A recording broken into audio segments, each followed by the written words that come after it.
जय जोहार था। स्वागत है आप मन के अपन यूट्यूब चैनल राजा अंबिकापुर ब्लॉग्स में। तो आज मैं आया हूँ देवगढ़। आप मला देखा हूँ यहाँ के कार्तिक पूर्णिमा वाला मेला।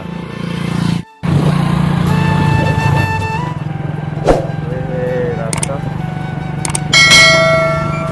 तो कोई नहीं दिखा, शायद अंदर से भीड़ है, तो आप मतलब सीधा लेके चला था अंदर।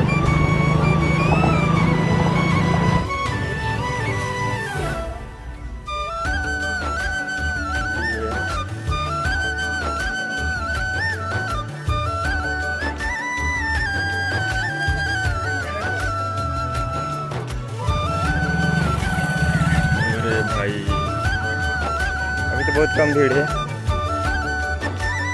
कब से भी ज़्यादा भीड़ है।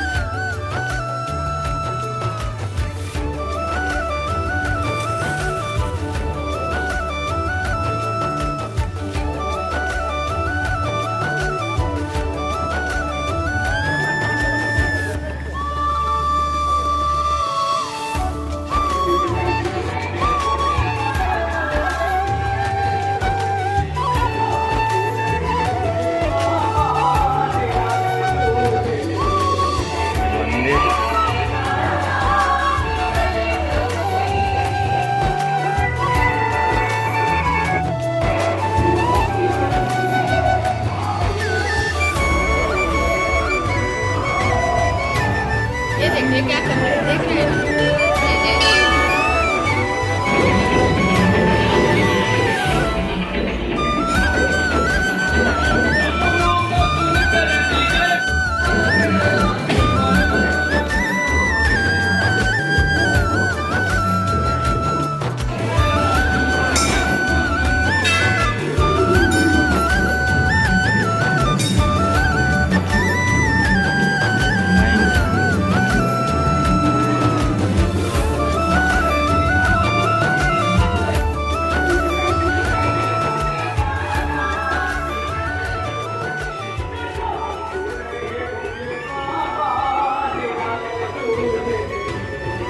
मंदिर